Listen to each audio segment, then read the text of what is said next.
Un instante, una foto. Hemos venido aquí hoy a muchas cosas. Una época de cambios que devienen un cambio de época. A muchas cosas, a caminar, a marchar, a saltar, a cantar. Una frase, un sentimiento colectivo y las ganas de hablar de nosotros en nuestro idioma. Pero entre tantas cosas de las que hoy hemos venido a hacer aquí a Mar del Plata hoy, nuestros problemas, nuestras soluciones, nuestra América adulta y soberana. Y cada uno de nosotros trajo una pala. Un fantasma recorre Europa y el mundo entero. Una pala de enterrador. Un continente que expone a la faz del mundo entero sus conceptos, sus fines, sus aspiraciones. Y una frase que lo resume todo. Porque aquí en Mar del Plata, gritada en el lugar indicado, está la tumba del Alca. En el momento exacto.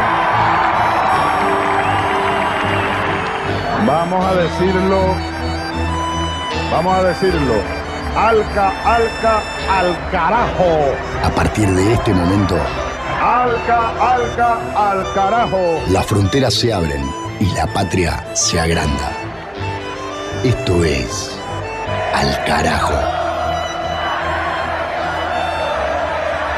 Noticias, política y cultura de América. Esto es Al Carajo.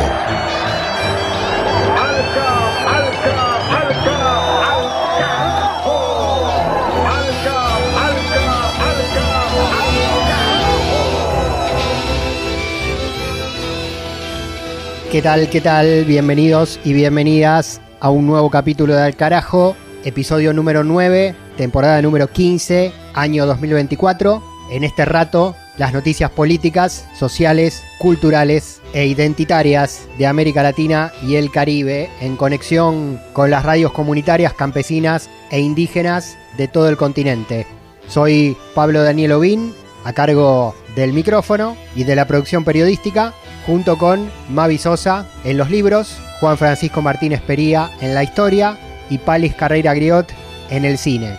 Este ciclo, durante este año, igual que en los anteriores, se produce y se realiza desde los estudios de la Radio de las Madres de Plaza de Mayo de Buenos Aires, Argentina, y se distribuye y reproduce en algo más de 50 emisoras comunitarias, rurales, universitarias y públicas de todo el territorio de la República Argentina, de las regiones de Chile, del departamento de Cochabamba, Bolivia, en la radio Causachuncoca y en la República Oriental del Uruguay. Además, tenemos un canal de YouTube con el nombre del programa Al Carajo Radio, donde se pueden escuchar y visualizar las emisiones en vivo y donde se resguarda el archivo histórico para visitar en cualquier momento desde cualquier lugar. Para esta recorrida que acá comienza, vamos a visitar la agenda contrainformativa de distintos países de la región. Vamos a concentrar un informe del reciente encuentro de la CELAC, la Comunidad de Estados Latinoamericanos y Caribeños. Vamos a presentar un documental sobre la visibilización de la lucha por los derechos de las diversidades sexuales en nuestro continente, entre otros ítems que tiene nuestro sumario pensado para esta oportunidad, que como digo empezamos ya sin pérdida de tiempo a desarrollar. Al Carajo, capítulo 9, temporada 2024.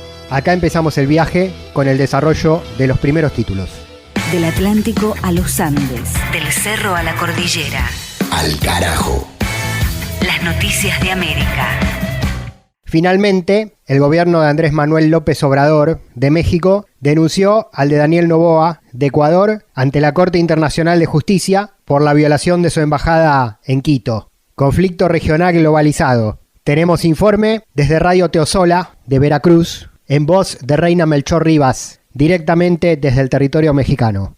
Saludos a toda América. México formalizó la denuncia ante la Corte Internacional de Justicia contra Ecuador por el ingreso violento de sus fuerzas policiales a la Embajada Mexicana en Quito el pasado 5 de abril y los ataques contra la integridad física y moral de los diplomáticos. Con la denuncia del gobierno mexicano, busca que la instancia más alta de la Organización de las Naciones Unidas garantice la no repetición de estos hechos en ningún país del mundo, consolidar la paz, la tranquilidad y la solución pacífica de las controversias que atañe a todos los pueblos. Señaló el presidente Andrés Manuel López Obrador que los mexicanos están unidos frente a este atropello a la soberanía y anunció solicitar la suspensión del país andino Andino de la Organización de las Naciones Unidas hasta que emita una disculpa por sus actos.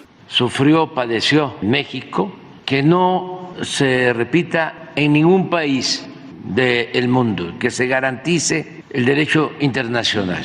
Por su parte, la canciller mexicana Alicia Bárcena informó que los representantes del gobierno entregaron la solicitud de procedimiento contra Ecuador por los hechos ocurridos que llevaron a la detención del ex vicepresidente ecuatoriano Jorge Glass, quien residía allí desde diciembre y había recibido el asilo político un día antes. México demanda una disculpa pública de Ecuador. Primero, juzgar y declarar que Ecuador es responsable del daño que las violaciones de sus obligaciones internacionales han causado y siguen causando a México. Segundo, la suspensión de Ecuador como integrante de la Organización de las Naciones Unidas, en tanto no se emita una disculpa pública con la finalidad de garantizar la reparación del daño moral infligido al Estado mexicano y a sus nacionales. De acuerdo a la Convención de Viena sobre Relaciones Diplomáticas, Ecuador violó la inmunidad de la embajada al irrumpir sin autorización, sin ningún derecho, el local, al atentar contra la vida y dignidad del personal diplomático, así como la intervención de las comunicaciones. México busca que la Corte Interamericana conozca el caso con base en el Pacto de Bogotá. También busca un fallo a su favor por la violación de dicho tratado. Reportó desde Radio Teocelo en Veracruz, México, Reina Melchor Rivas. Al carajo.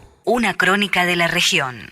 Sobre el mismo tema, en repercusiones internacionales, se pronunció el presidente de Guatemala, Bernardo Arévalo, del movimiento Semilla, condenando también al gobierno de Ecuador por la violación de la Embajada de México en Quito, en el marco de la persecución político-judicial contra el ex vicepresidente de Rafael Correa, Jorge Glass. Este informe, en Al Carajo, es vía FEGER, la Federación Guatemalteca de Escuelas Radiofónicas, con el comunicador Pablo Montenegro.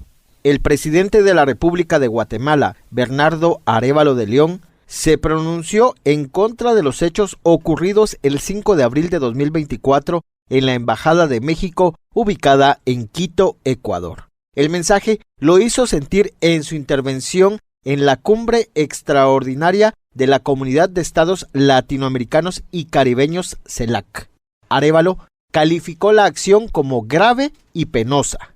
Lo que ocurrió ese día ha provocado el rechazo categórico de todos aquellos países que consideramos que los tratados internacionales, que el respeto a los tratados internacionales constituye una piedra angular no solo del derecho internacional, sino de la convivencia pacífica de las naciones y de la humanidad. Las imágenes y los videos que han sido compartidos en donde se evidencia el ingreso de las fuerzas de seguridad del Ecuador a la Embajada de México acreditada en Quito será un hecho que marcará la historia de la región desde una perspectiva grave y penosa. Expresamos nuestro rechazo por la inobservancia de la Convención de Viena ante lo ocurrido en la Embajada de México en Ecuador, constituyendo una flagrante y grave violación de esta convención, además de establecer un gravísimo precedente para el derecho internacional. El primer mandatario de Guatemala expresó que para solucionar los conflictos debe acudirse al diálogo. Además, se solidarizó con el pueblo de México tras los daños cometidos contra la misión diplomática. La agresión contra México, la violación de su soberanía en su embajada, afecta no únicamente a el pueblo, el gobierno mexicanos, afecta a los principios del derecho internacional, erosiona su vigencia y en consecuencia constituye una amenaza para todos. La única forma de solventar nuestros problemas es a través de medios pacíficos y de las instancias internacionales pertinentes. Nos solidarizamos con el gobierno de México, con el pueblo mexicano, con el presidente López Obrador en esta situación inaceptable y pedimos al gobierno ecuatoriano que realice las acciones que sean necesarias para corregir y resarcir los daños que se han infligido a la misión diplomática y las ofensas a el gobierno mexicano por estos hechos. Arévalo se comprometió a que durante su gobierno se garantizarán las acciones para mantener el ambiente de paz en la región. informó Pablo Montenegro desde la Federación Guatemalteca de Escuelas Radiofónicas, FEGER. Al carajo. Una mirada al sur desde el sur. Un título más para completar esta vuelta inicial por el continente en este capítulo número 9 del 2024 de Al carajo. En Perú, actualización de la causa por enriquecimiento ilícito de la presidenta Dina Boluarte. El desarrollo con la comunicadora Diana Sandoval de Radio Cutibalú de Piura, directamente desde territorio peruano. La Fiscalía evalúa levantar el secreto bancario y ampliar la investigación contra Dina Boluarte. El titular de la Fiscalía de la Nación, Juan Carlos Viñena Campana, se encuentra en proceso de evaluar la posibilidad de levantar el secreto bancario a la presidenta Dina Boluarte en el marco de las investigaciones por el conocido caso Rolex y donde se le imputa el delito de enriquecimiento ilícito. Esta medida surge luego de que se detectara una colección de lujosos relojes no justificados por su salario y otorgados en manera de préstamo por el gobernador de Ayacucho, Wilfredo Oscorima. El informe de la Unidad de Inteligencia Financiera reveló un desbalance patrimonial de más de 1 millón de soles en las cuentas de Boluarte, sumado a movimientos financieros no declarados. Ante esto, el fiscal de la Nación considera necesario profundizar la investigación mediante el acceso a datos detallados de sus cuentas bancarias. El levantamiento del secreto bancario podría también facilitar un acceso sin precedentes a datos detallados sobre las cuentas personales y de mancomunidad, así como a los depósitos en efectivo y transferencias. Estos documentos permitirían una visión más amplia sobre el movimiento financiero de la presidenta Boluarte. Con este levantamiento del secreto bancario se podrá conocer con exactitud qué titulares de las cuentas mancomunadas han hecho y qué movimientos de manera personal se ha realizado con las tarjetas correspondientes. Un hecho que también podría ser verificable en esta situación es lo aseverado por la propia mandataria durante su toma de declaración, en la que afirmó que no había utilizado las tarjetas de débito que el club Apurímac le había entregado. Cabe precisar que Boluarte reconoció ante el Ministerio Público que el gobernador de Ayacucho, Wilfredo Oscorima, fue quien le propuso prestarle un Rolex al alegar que una presidenta, la primera mujer en el cargo en 200 años de historia peruana, debía portar accesorios que reflejaran su estatus. Desde Radio Cutibalú de Piura, Perú, les informó Diana Sandoval. De norte a sur, de este a oeste. Al carajo. Un viaje por el continente. Es bonita y la verdolaga por el suelo. Y después de las primeras noticias, una parada literaria. Libro 1 de Al carajo 2024. 100 años de soledad, de Gabriel García Márquez, Colombia. Una noche, después de varios meses de andar perdidos por entre los pantanos, lejos ya de los últimos indígenas que encontraron en el camino, acamparon a la orilla de un río pedregoso, cuyas aguas parecían un torrente de vidrio helado. Años después, durante la Segunda Guerra Civil, el coronel Aureliano Buendía trató de hacer aquella misma ruta para tomarse el río Hacha por sorpresa, y a los 6 días de viaje comprendió que era una locura. Sin embargo, la noche en que acamparon junto al río, las huestes de su padre tenían un aspecto de náufragos sin escapatoria, pero su número había aumentado durante la travesía, y todos estaban dispuestos, y lo consiguieron, a morirse de viejos. José Arcadio Buendía soñó esa noche que en aquel lugar se levantó una ciudad ruidosa, con casas de paredes de espejo. Preguntó qué ciudad era aquella, y le contestaron con un nombre que nunca había oído, que no tenía significado alguno, pero que tuvo en el sueño una resonancia sobrenatural: Macondo. Al día siguiente, convenció a sus hombres de que nunca encontrarían el mar. Les ordenó derribar los árboles para hacer un claro junto al río, en el lugar más fresco de la orilla, y allí fundaron la aldea.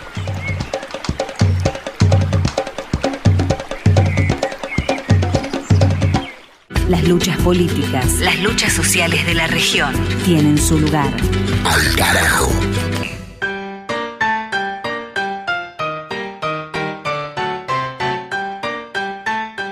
Y seguimos en Al carajo.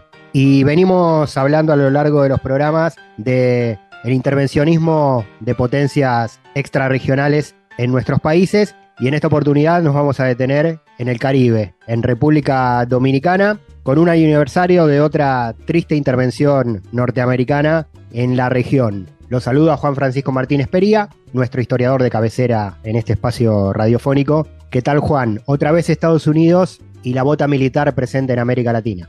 Hola Pablo, ¿cómo te va? Una gran alegría estar nuevamente en el programa. Y sí, como siempre en este programa hablamos, ¿no?, en esta columna de historia de América Latina y de las continuidades también con el presente, ¿no? Pensemos que venimos de una presencia muy activa de Laura Richardson en la región, particularmente estuvo hace poco en la Argentina. Y bueno, ya anda dando vuelta la jefa del Comando Sur dando vueltas por la región. Así que esto de lo que hablamos no es puro pasado, sino que está muy vinculado con el presente, ¿no? Y también hace un tiempito, hace poco, hicimos una columna sobre golpe de Estado. Y esto también tiene mucha vinculación presente y pasado, porque la historia que hoy nos convoca tiene tanto golpe de Estado, dictaduras, como una tremenda intervención de Estados Unidos en la región. Particularmente vamos a hablar de lo que ocurrió en República Dominicana entre 1962 y 1965. Para hablar un poco de esto, no tenemos que siempre ir más hacia atrás, ¿no? Que es el rol de las potencias en el Caribe. Muchas veces ya hemos hablado acá del Caribe, de la importancia del Caribe. Justamente hoy vamos a hablar de un protagonista de esta historia, que también fue un intelectual, que es Juan Bosch, que escribió una obra de literatura muy importante y también una obra de historia, de ensayo muy importante, y en uno de ellos un libro que recomendamos, que es de Cristóbal Colón a Fidel Castro, El Caribe, frontera imperial. Ahí justamente lo que va a plantear Bosch es que el Caribe ha sido un lugar muy relevante en la historia moderna, ¿no? El primer lugar de la conquista de América, el primer lugar del genocidio de los pueblos originarios, el primer lugar del tráfico esclavista, el primer lugar de los discursos racistas y un lugar de constante conflicto entre los imperios, ¿no? Porque ha sido un lugar geopolíticamente muy relevante, ¿no? En la entrada a América es de alguna manera el vértice fundamental del Triángulo Atlántico entre Europa, África y América, y es lo que yo llamo el corazón del mundo atlántico. Un lugar también donde hubo un gran boom económico, sobre todo en el siglo XVIII y XIX, vinculado con la producción de azúcar, ¿no? En Barbados, Jamaica, Saint-Domingue, que es lo que actualmente es Haití, y después Cuba. Un lugar que tal vez para nosotros hoy por hoy no es tan importante, pero como hemos venido planteando muchas veces en esta columna, un lugar fundamental, ¿no? También el lugar donde ocurrieron las dos revoluciones más importantes de la historia de América, la revolución haitiana, la revolución cubana, y un lugar, como decíamos antes, donde se metieron todos los imperios, casi todos, entendiendo la importancia geopolítica, estratégica de la región. Primero, obviamente, se metió España, que conquistó la región, después Holanda, Inglaterra, Francia y finalmente Estados Unidos, ¿no? A fines del siglo XIX, Estados Unidos se mete en la guerra entre Cuba y España, se queda con Puerto Rico, se queda disimuladamente con Cuba, al poco tiempo interviene también en Nicaragua, al poco tiempo empuja la independencia, la mal llamada independencia de Panamá, crea el Canal de Panamá, y durante toda la época de Theodore Roosevelt y después la época de Wilson y después la época de todos los presidentes subsiguientes, hay un fuerte intervencionismo en la región. Hay 40 bases militares, ¿no?, de potencias hoy por hoy en el Caribe, ¿no? Lo que nos muestra todavía la importancia de esa región. Particularmente en la época de Wilson, Woodrow Wilson, presidente de Estados Unidos, que es conocido como uno de los promotores, mirá vos qué paradoja, uno de los promotores del derecho a autodeterminación de los pueblos, ¿no? Y que fue el pionero de la creación de lo que se conoció como la Sociedad de las Naciones, que fue un antecedente de la ONU. Bueno, en esa época República Dominicana y Haití fueron ocupados. Primero Haití en 1915, que estuvieron hasta 1934, 19 años, y después estuvieron ocupando República Dominicana de 1916 a 1924, y como pasó en otros lugares, también por ejemplo en Nicaragua, que también lo ocuparon, intervinieron los Marines, una vez que se fueron, dejaron regímenes títeres, ¿no? Y particularmente dejaron Fuerzas Armadas, que pasan a tener otro nombre, generalmente Guardias Nacionales, a cargo de figuras cercanas a Estados Unidos. Particularmente en el caso de República Dominicana, dejaron una Guardia Nacional cuyo figura central va a terminar siendo Rafael Leónidas Trujillo, conocido como el Chacal de Caribe, también muy conocido por una expresión de Franklin Delano Roosevelt, ¿no?, que en un momento dice: Trujillo es un hijo de puta, pero es nuestro hijo de puta, ¿no? Trujillo se va a convertir en el mandamás de República Dominicana en 1930 y va a comenzar una larga dinastía, ¿no?, dictatorial de 1930 hasta 1961, en la cual, bueno, va a haber de todo, va a haber un genocidio en la frontera con Haití, por ejemplo, en 1937, ¿no?, con la muerte de más de 20.000 personas, que se conoce como la masacre del Perejil, un fuerte autoritarismo estatal, una fuerte represión y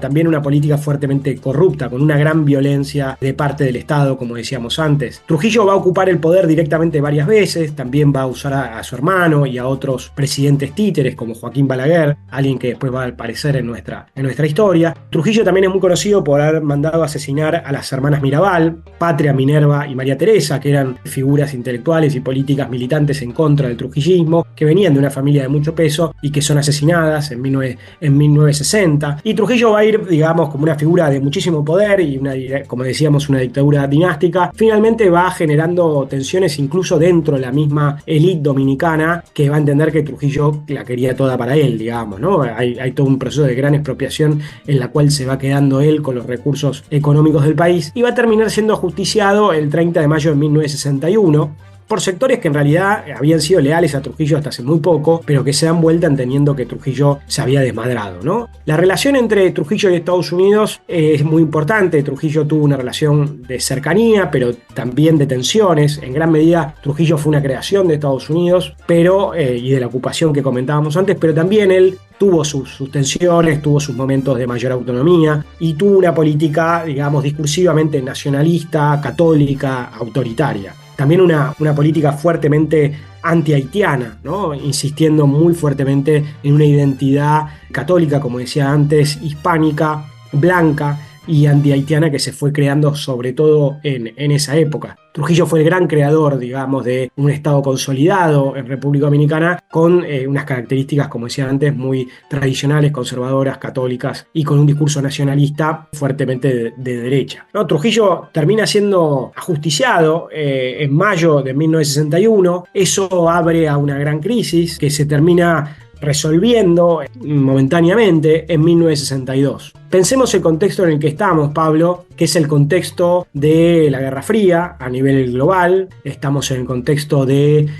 un proceso de grandes rebeliones en el sur, las descolonizaciones de África, de Asia, y estamos en el contexto particularmente en América Latina del impacto de la Revolución Cubana, ¿no? Pensemos que Cuba está al lado de República Dominicana e incluso que en su momento de Cuba iba a partir una expedición para ajusticiar a Trujillo, ¿no? Entonces entre Cuba y Trujillo tampoco había históricamente buenas relaciones. Pensemos, como te decía antes, el impacto de la Revolución Cubana, pensemos también el impacto de Bahía de Cochinos, justo ahí mismo, y los temores que tenía Estados Unidos frente a la influencia de Cuba en América Latina y el Caribe, ¿no? Estados Unidos va a apoyar múltiples dictaduras en la región, como la dictadura de Duvalier, la dictadura de Somoza, y, por ejemplo, también tengamos en cuenta, esto es muy importante, el derrocamiento de Jacobo Arbenz en 1954, ¿no? Antes de la Revolución Cubana, pero también con un discurso fuertemente anticomunista. Pensemos todo ese contexto para entender lo que ocurre en 1962, que es el triunfo de Juan Bosch, ¿no? Juan Bosch, a quien ya citamos. Juan Bosch era un afamado intelectual dominicano, probablemente el principal intelectual dominicano de esa época, con una obra literaria y ensayística muy importante. Se lo conocía como el profesor, que había vivido más de 2 décadas en el exilio y que vuelve cuando se abre el proceso democrático en República Dominicana como líder del Partido Revolucionario Dominicano. Efectivamente, estas serían las primeras elecciones verdaderamente libres y democráticas de República Dominicana. Esas elecciones ocurren a fines de 1962 y él gana las elecciones. Gana las elecciones y su gobierno va a ser un gobierno lamentablemente de una duración muy corta, de un poquito más de 7 meses. También va a comenzar su gobierno a inicios de 1963 y en septiembre de 1963 va a terminar siendo derrocado. Algo, salvando las distancias, parecido un poco a lo que va a pasar con Jean-Bernard Aristide, que también hemos hablado en algún momento, que va a ser presidente en Haití en 1991, que también va a durar muy pocos meses, ¿no? Porque justamente tanto en el caso de Aristide como en el caso de Bosch, a pesar de que en el caso de Aristide los Duvalier habían perdido el poder, seguía habiendo sectores, ¿no?, autoritarios, conservadores, vinculados con lo que había sido el duvalierismo, y en el caso de Bosch lo que va a ocurrir es una oposición muy fuerte de los sectores trujillistas, ¿no? sectores trujillistas que incluso se habían opuesto en un momento ya al poder omnímodo de Trujillo, pero que seguían en esa misma línea, ¿no? Entonces Bosch llega al poder a fines de 1962, asume la presidencia en 1963 y la presidencia, como te decía, dura muy poco. Es una presidencia progresista, profundamente progresista, que promueve e impone un cambio constitucional donde se establecen derechos laborales, derechos sociales, donde se garantizan los derechos sindicales también, derechos a la niñez, derechos a las mujeres. Y además de esa reforma constitucional profundamente progresista, Bosch también lo que va a impulsar es una reforma agraria, ¿no? Bosch, yo diría que estaba en la línea, digamos, de los movimientos progresistas, reformistas, ¿no?, latinoamericanos de ese momento. Bosch en ese momento no se veía explícitamente como un marxista, ni tampoco como un comunista. Por eso yo te traía sobre la mesa el ejemplo de Jacobo Arbenz, ¿no?, que tampoco fue un gobierno marxista, ¿no? Y tanto como lo que ocurrió con Jacobo Arbenz, como lo que va a ocurrir con Bosch, pero solo que ahora tenemos el caso de la Revolución Cubana en el medio, es que va a sufrir una fuertísima oposición de los sectores trujillistas, la iglesia, la élite, la oligarquía y también el imperialismo. Algo muy importante también es que él va a plantear una constitución laica, ¿no?, en un país profundamente católico con el peso de la iglesia dominicana, y todo esto va a derivar en que finalmente sea derrocado, ¿no? Sea derrocado por un militar que era Elías Wessing y Wessing, que va a establecer un gobierno, un triunvirato militar, que va a establecer un gobierno interino que va a durar de 1963 hasta 1965. Y en 1965, el 24 de abril de 1965, hay una rebelión, que es una revolución militar y civil, cuyo líder fundamental va a ser Francisco Camaño Deñó. Esos militares se van a autodefinir como constitucionalistas, reivindicadores de el poder de la continuidad del gobierno de Bosch, que estaba en el exilio, estaba en Puerto Rico, y de reivindicadores de la constitución que Bosch había impulsado en 1963. Esto es importante, Pablo, porque nos muestra también la historia de militares defensores de posiciones progresistas en América Latina, ¿no? Posiciones progresistas, antiimperialistas, democráticas, porque siempre en este programa insistimos que ha existido siempre distintas vertientes dentro del ejército, y que, por ejemplo, Hugo Chávez no nació de un repollo, sino que hay toda una historia de militares más progresistas. Recordemos el caso inmediato, que ya hemos mencionado bastantes veces acá en esta columna, de Jacobo Arbenz, ¿no? Jacobo Arbenz en Guatemala, que impulsaba un proyecto similar al de Bosch. Lo que ocurre ahí inmediatamente es una guerra civil entre los sectores constitucionalistas y los sectores que se autodefinen como lealistas. Eso inicia una guerra civil, particularmente en Santo Domingo, y en esa guerra tenían toda la de ganar los sectores constitucionalistas, hasta que los sectores leales, los sectores de la dictadura, que venían apoyando la dictadura que se había establecido en 1963, los sectores trujillistas convocan a Estados Unidos a intervenir. Entonces, en 1965, el 28 de abril de 1965, Estados Unidos inicia lo que se conoce como la segunda ocupación en República Dominicana. Insisto que no es la primera vez que Estados Unidos intervenía en el Caribe, para nada, y no va a ser seguramente, lamentablemente, la última. Interviene en el 28 de abril de 1965 y agarrate, Pablo, con cuántos Marines intervienen. 42.000 Marines. A pesar de que comparativamente la isla que comparten República Dominicana y Haití es grande y es una isla importante en comparación con otras islas más pequeñas del Caribe, obviamente 42.000 Marines es un número abismal, digamos, ¿no? Obviamente esto se hace bajo el discurso de la protección de la libertad, los derechos humanos, la democracia, etcétera, etcétera, y también la protección de ciudadanos norteamericanos, y el discurso fuertemente anticomunista, ¿no? Un discurso fuertemente anticomunista, entendiendo justamente que Bosch y sus militares leales a él, los constitucionalistas, impulsaban un modelo castrocomunista. Por eso es muy importante tener en cuenta ese contexto latinoamericano del que estamos hablando. Esa intervención de 42.000 Marines obviamente derivó en un conflicto que rápidamente se dio vuelta la tortilla, quiero decir, rápidamente los sectores que eran contrarios a Bosch van a tener la ventaja gracias al apoyo de los Marines y esta fuerte intervención norteamericana. Pero la otra cosa que es importante es cómo Estados Unidos va a usar la OEA,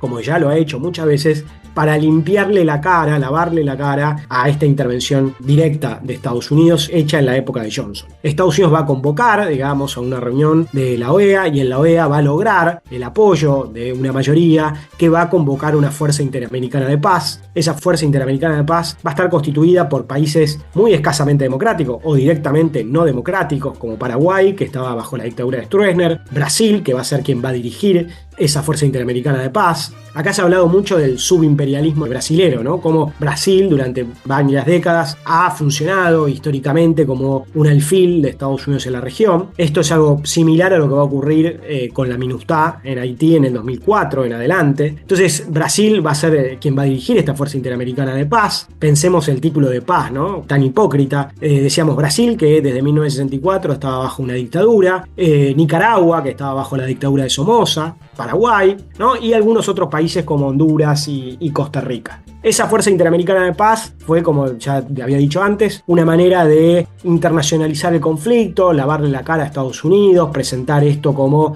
una política de colaboración, de cooperación, cosa que claramente no lo fue. Fue una intervención imperialista en contra de un proyecto popular y progresista que había ganado democráticamente. Cuestión es que lo que ocurre después de esta intervención, que va a durar hasta 1966, finalmente Estados Unidos convoca la fuerza de ocupación convocan a una elección bastante amañada, poco democrática, en la cual Bosch termina perdiendo y termina imponiéndose Joaquín Balaguer. Joaquín Balaguer también era un intelectual, al igual que Bosch, un historiador que había sido muy importante en la construcción de una identidad hispanista, católica, nacionalista y muy anti-haitiana. En esto hay que insistir mucho porque Haití y República Dominicana son vecinos, ¿no? Y la élite dominicana construyó su identidad siempre en contra de Haití, ¿no? El enemigo de República Dominicana no es Estados Unidos, no es España, no es Europa, no son los imperios, sino el vecino haitiano que es visto como salvaje, bárbaro, etcétera, etcétera. Este imaginario de República Dominicana sigue hasta el día de hoy. Y República Dominicana, la élite dominicana, es fuertemente hispanista. De hecho, en República Dominicana, en 1992, Balaguer, que fue presidente durante décadas, construyó un enorme monumento que es el Faro Colón, ¿no? En 1992, cuando se conmemoraban 500 años de la conquista de América, ¿no? Que en este registro fue visto como algo positivo, ¿no? Balaguer termina ganando las elecciones. Balaguer no solamente había sido un gran intelectual de la época de Trujillo, sino que había sido el último presidente de Trujillo. Como yo te dije, Trujillo había gobernado ya sea por él o por, digamos, a través de otros títeres, y Balaguer había sido el último de estos títeres, y Balaguer de ahí en más gobernó durante décadas, salvo con un corto interregno, con el apoyo de Estados Unidos, ¿no? Alterando lo que había sido un momento de primavera democrática en República Dominicana. También hay que recordar que Francisco Camaño Deñó, que había sido el líder de los sectores militares, va a terminar hay un acuerdo, va a terminar yéndose más o menos al exilio como figura diplomática, y finalmente en la década del 70, comienzo de la década del 70, con apoyo de Cuba va a intentar llevar adelante una guerrilla en República Dominicana y va a terminar siendo asesinado. Entonces el líder, digamos, de la revolución del 24 de abril de 1965 va a terminar siendo asesinado, y Juan Bosch va a vivir durante décadas el exilio y nunca va a poder volver democráticamente al poder en República Dominicana, porque eso va a quedar totalmente obturado.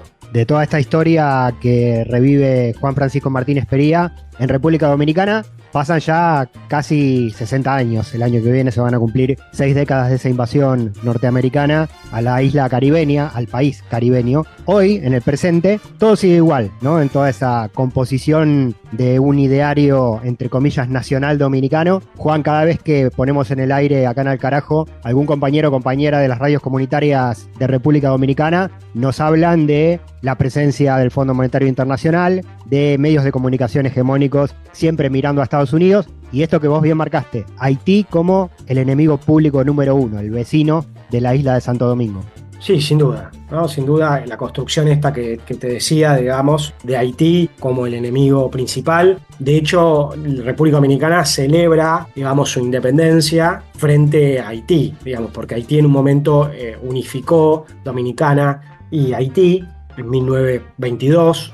Hay mucho debate, digamos, los haitianos entienden que eso fue una anexión de parte, digamos, solicitada, reivindicada por sectores populares dominicanos, porque en República Dominicana seguía habiendo esclavitud, seguía habiendo racismo y seguía habiendo colonialismo. Entonces, dentro de la historiografía, tanto haitiana como algunos sectores de izquierda dominicana entienden que la unificación fue algo buscado por sectores populares dominicanos, no por la élite obviamente, y Haití y República Dominicana estuvieron unificados hasta 1844 y Dominicana en ese momento aparece como país. República Dominicana es la primera vez ahí en 1844 y República Dominicana celebra su independencia no de España, no de otras potencias, sino de Haití, ¿no? Y hay todo un imaginario donde los haitianos son inmigrantes ilegales que vienen a robar el trabajo, que traen enfermedades, bueno, todo el imaginario típicamente racista que hay en otras partes de América Latina. Por supuesto, pensemos, no sé, en el caso de Chile con la población venezolana, en el caso de Argentina con otras poblaciones limítrofes, siempre las élites latinoamericanas han construido estos otros internos, pensemos también el enemigo de los mapuches, los pueblos originarios, bueno, en el caso de Dominicana y Haití es sumamente fuerte.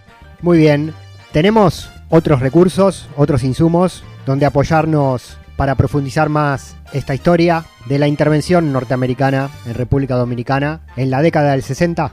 Sí, sin duda. Hay un cineasta dominicano que se llama René Fortunato que tiene una serie de películas que creo que vale mucho la pena ver, que estaban en YouTube hasta la última que me fijé, pero puede ser que ahora no estén todas, pero se pueden encontrar. La primera es El poder del jefe, que es una trilogía sobre Rafael Leónidas Trujillo. La segunda es Bosch, presidente en la frontera imperial, ¿no? Que justamente narra bien esto que estamos contando. Y la última sería Balaguer, la violencia del poder. El director es René Fortunato. Son unas películas documentales que valen mucho la pena y las recomiendo muchísimo para meterse de lleno con este tema. Muy bien, para seguir investigando, porque es historia pero es presente, ya lo vimos, ¿no? Es una línea que continúa escribiéndose en la actualidad. Juan Francisco Martínez Pería, Invasión norteamericana a República Dominicana, abril de 1965. La ventana a la historia en esta oportunidad. Gracias como siempre, compañero. Gracias a vos, Pablo. Un saludo para vos y para toda la audiencia. Continuamos con Al Carajo, un rato más recorriendo todos los rincones de América.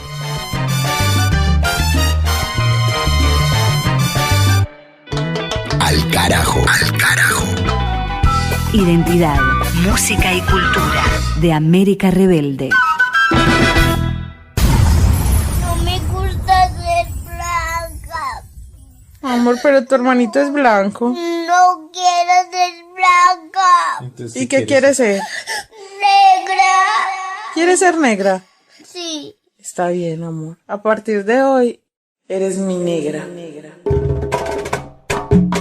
Llegamos ahora al momento dedicado al cine latinoamericano.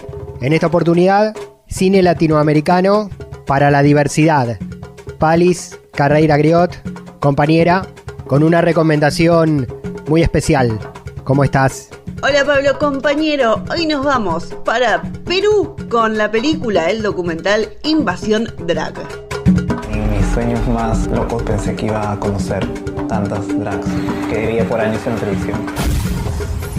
Este documental peruano del director Alberto Castro se estrenó en 2020 y cuenta la llegada de las participantes del RuPaul's Drag Race a Perú.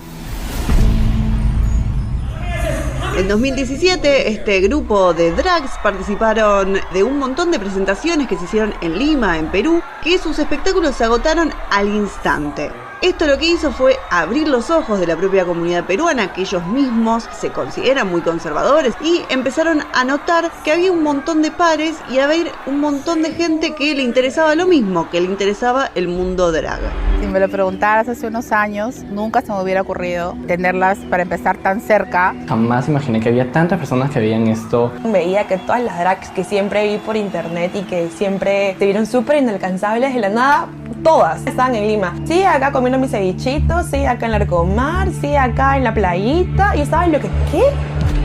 En el documental de Alberto Castro, Invasión Drag, lo que vemos es la llegada de estas drags, lo que abrió paso a también mostrar y registrar las actividades, los sueños, las diferentes perspectivas de las drag queen limeñas, que también les sirvió esto para afirmar con orgullo su identidad y también su arte, porque el drag es un arte, es el arte de la transformación y es una cuestión muy particular que tiene un montón de adeptos en todo el mundo y también en Lima, en Perú. Siento que soy como una bandera de parte de la comunidad y me gusta demostrar que somos mucho más que un estereotipo, un cliché. Hombre, mujer, heterosexual, bisexual, transgénero, una mujer como yo, pero somos iguales. Hay una esperanza, arriba la diversidad. Este documental que muestra cómo las 32 drag queens del programa RuPaul llegaron, pero además con las drag peruanas muestran cómo inspiraron a muchos jóvenes a expresarse de maneras diferentes y a salir un poco de este closet. Amigo, prepárate. Este documental es, por un lado, una crónica de lo que sucedió en 2017, pero a la vez es una radiografía de la sociedad peruana en cuanto a los derechos LGBTIQ+, la aceptación de la comunidad, y también muestra la dificultad para encontrar un espacio seguro para ellos. Invasión Drag es este documental peruano del director Alberto Castro, que lo pueden encontrar en las plataformas. Amaya pasa, Chakaimanda, Amaya pasa, Taita, Amaya pasa, Chakaimanda, Amaya pasa, Chai. Yanai, Kawi, tu soy Kusuntai, Tai, Achkirimuchkanyam. Se oyen los cantos, me anuncia el viento. Kusiko y Sunku, Manan, Manan, Yang, Hachukanka. Kusiko y Sunku, Ayim, Ayim, Taita, Intipa. Se oyen los cantos, me anuncia el viento. Kusiko y Sunku, que el camino ya está muy cerca. Kusiko y Sunku, que la noche ya está aclarando. Yanai, Kawi, tu soy Kusuntai, Tai, Achkirimuchkanyam. Yanai, Kawi, tu soy Kusuntai, Tai, ya está aclarando. Amaya pasa, Chakaimanda, Amaya pasa, Chai.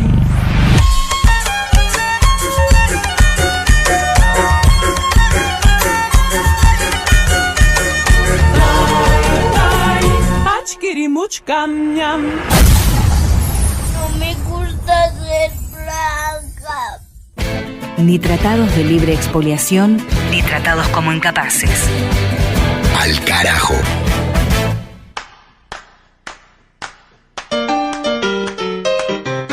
Gracias, Palis Carreira Griot, con el cine latinoamericano en Al Carajo. Al Carajo Radio en Twitter, en Facebook y en Instagram para la comunicación con las audiencias de cada una de las radios en las cuales se emite este programa, en la República Argentina, en Bolivia, en Chile, en Uruguay. Tomo un par de mensajes nada más que nos llegan semana tras semana por las distintas vías de comunicación. Gabriela de Valparaíso, que nos escucha a través de Radio Placeres, la emblemática emisora comunitaria chilena. Dice: Pablo y equipo de Al Carajo, les agradezco por traer las voces de las radios comunitarias de todos los países de nuestra América, con un montón de noticias que si no fuera por este medio no nos llegarían por estos lados. Muchas gracias a Gabriela de Valparaíso, Chile. Y de Argentina, provincia de Buenos Aires, Silvia de Don Torcuato nos cuenta que es jubilada, que recomienda siempre nuestro programa, tan bien producido, tan profundo y tan prolijo, y nos dice que se decidió a escribir porque fue espectacular el homenaje a Gabriel García Márquez que tuvimos en nuestra emisión anterior, la nota sobre el caso Lichita. Bueno, y felicita a todo el equipo, al compañero Martínez Pería, Juan, que estuvo hace un rato con la columna de historia, a Mavi Sosa, tan cálida leyendo, y a la compa que comenta cine, que no entiendo bien el nombre, dice Silvia. Bueno, recién la nombrábamos a alias Palis, Paloma Carreira Griot, que estuvo en este capítulo presentando hace instantes el documental peruano Invasión Drag.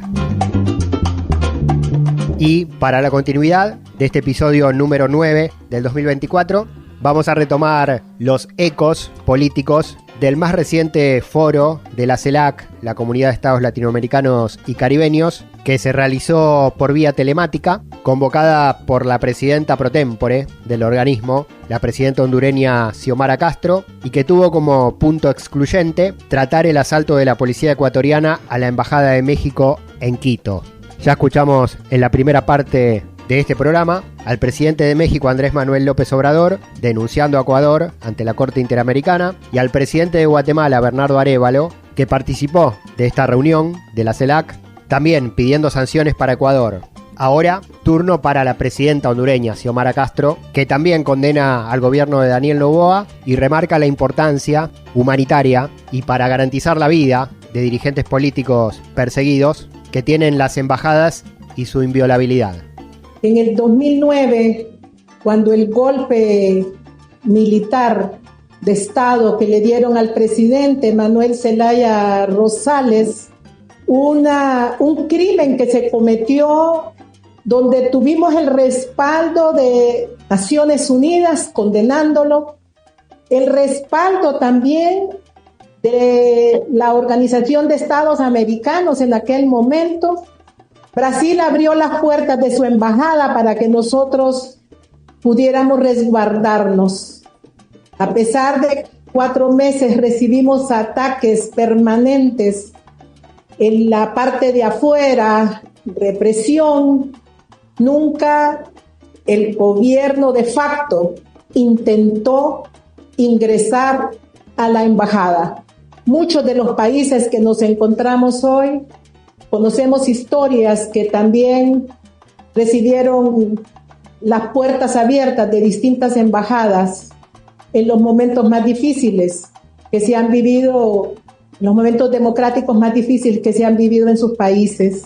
Y quiero comentarles que el primer país que nos ofreció el asilo fue precisamente México. Presidenta de la República de Honduras y presidenta pro tempore de la CELAC, la Comunidad de Estados Latinoamericanos y Caribeños, Xiomara Castro, respaldando a México en este conflicto con el gobierno ecuatoriano de Daniel Noboa, en este encuentro virtual extraordinario del bloque latinoamericano. En su exposición, Xiomara mencionaba que ni siquiera la dictadura que derrocó a Manuel Zelaya en su país en el año 2009 se animó a violar embajadas. Con esa misma lógica intervino Nicolás Maduro, hablándole a la canciller ecuatoriana que participó en representación de Ecuador ante la ausencia del cuestionado presidente Daniel Noboa. Y la comparación que se ha hecho con Pinochet, señora canciller Gabriela Sommerfeld, la toca usted personalmente. ¿Usted ha pensado que su nombre va a quedar grabado y manchado por el resto de su vida por esta acta de barbarie? El presidente Daniel Noboa debió haber dado la cara hoy frente a toda América Latina y el Caribe. Debió haberse presentado él y asumir su responsabilidad frente a Ecuador, frente a América Latina, frente al Caribe, frente al mundo, y no ha dado la cara. Si bien hubo un rechazo mayoritario al accionar del gobierno de Ecuador por la violación de la embajada mexicana en Quito para detener, haciendo uso de la fuerza, al ex vicepresidente de Rafael Correa, Jorge Glass, violando el Convenio de Viena de 1961 y la Convención de Asilo de 1954, hubo también posiciones ambiguas que, sin animarse a defender a Ecuador, para lo que no hay ningún tipo de justificación posible ni de excusa, sí intentaron relativizar y sacarle peso a la condena. Los gobiernos de Argentina, de Javier Milei, de Uruguay, de Lacalle Pou, de Perú, de Dina Boluarte, más la representación de Paraguay y de Costa Rica, denunciaron falta de consensos y no sumaron a sus presidentes a esta reunión de CELAC.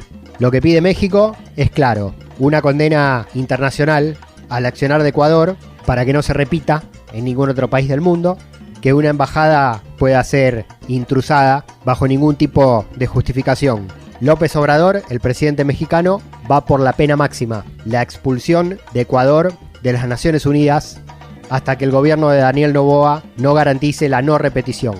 Nuestra postura ante este agravio. Lo volvemos a escuchar a Andrés Manuel López Obrador, presidente de México. Y el derecho internacional ya es conocida porque interpusimos una denuncia en la Corte Internacional de Justicia para solicitar 2 cosas. Primero, que se expulse de Naciones Unidas a Ecuador en tanto no se pronuncien por la no repetición de este hecho vergonzoso y violatorio del derecho internacional. Lo segundo, que también es muy importante, es que se defina un procedimiento a partir de este caso para que si cualquier Estado actúa de la manera como lo hizo Ecuador, el Tribunal de Justicia presente a la Asamblea General de Naciones Unidas su resolución de expulsión en definitiva de la ONU. Si no hacemos esto, no vamos a poder vivir en un mundo regido por normas, por leyes. Le decía yo al presidente Lula que sería el mundo de los gorilas. Estaríamos viviendo en el mundo de los gorilas, con todo respeto a los gorilas. México no es protectorado, no es colonia de ningún país extranjero. México es un país libre y soberano. De norte a sur, de este a oeste. Al carajo. Un viaje por el continente. Así te contamos en Al carajo, una de las novelas políticas del momento en nuestra América Latina. Y ahora, casi para terminar este capítulo número 9 del 2024, dejamos atrás la realidad y pasamos a sus metáforas. Micrófono para Mavi Sosa, libro número 2, Como agua para chocolate, Laura Esquivel, México. Codornices en pétalos de rosas, marzo. Ingredientes: 12 rosas, de preferencia rojas, 12 castañas, 12 cucharadas de mantequilla, 2 cucharadas de fécula de maíz, 2 gotas de esencia de rosas, 2 cucharadas de anís, 2 cucharadas de miel, 2 ajos, 6 codornices, una pitaya.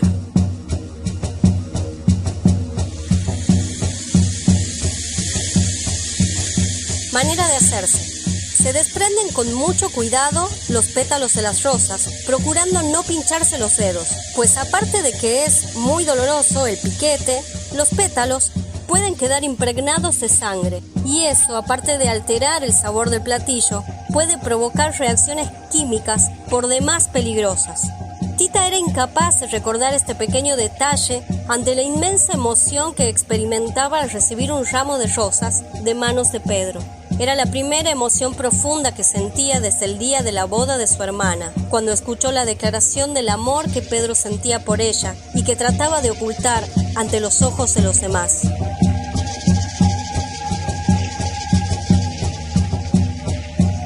Mamá Elena, con esa rapidez y agudeza de pensamiento que tenía, sospechaba lo que podría pasar si Pedro y Tita tenían oportunidad de estar a solas. Por tanto, haciendo gala de asombrosas artes de prestidigitación hasta ahora, se las había ingeniado de maravilla para ocultar al uno de los ojos del otro y del alcance del otro.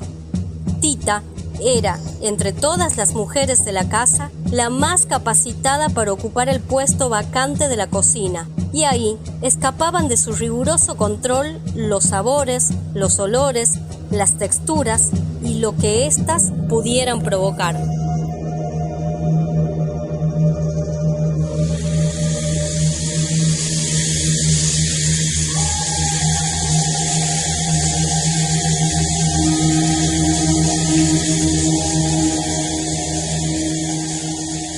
Aquí se queda la clara, la entrañable transparencia de tu querida presencia, comandante Che Guevara.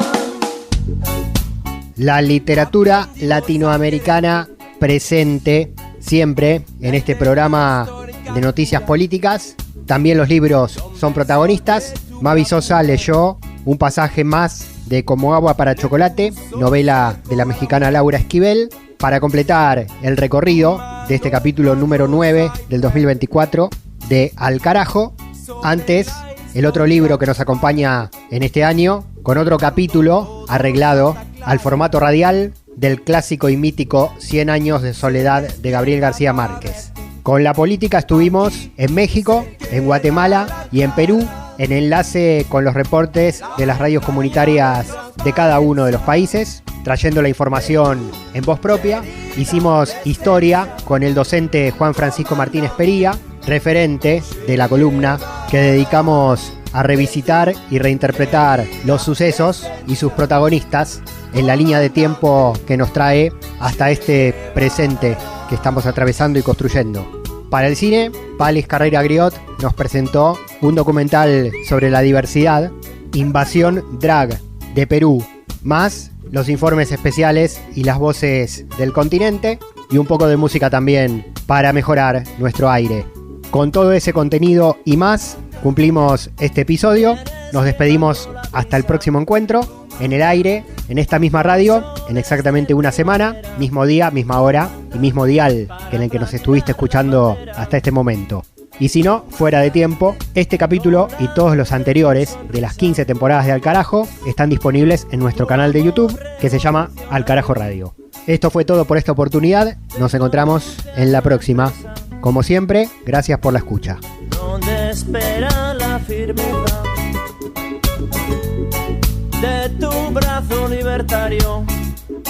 Aquí se queda la clara, la entrañable transparencia de tu querida presencia, comandante Che Guevara, de tu querida presencia, comandante Che Guevara.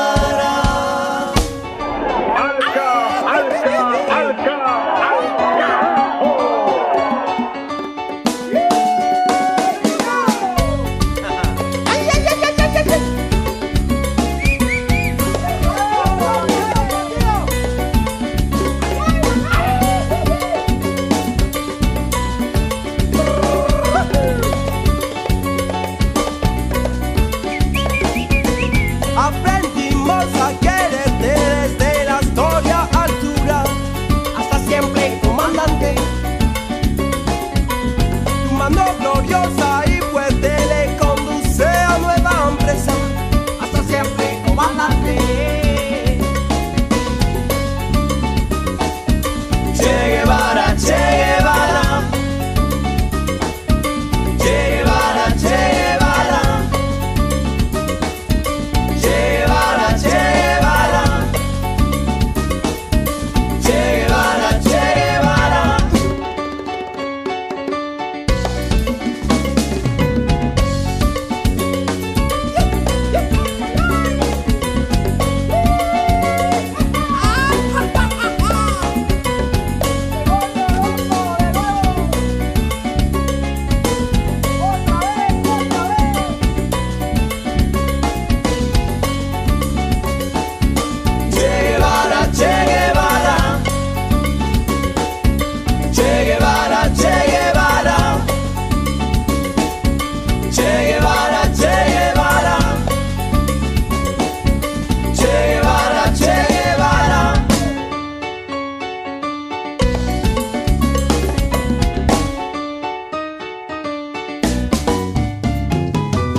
Alca.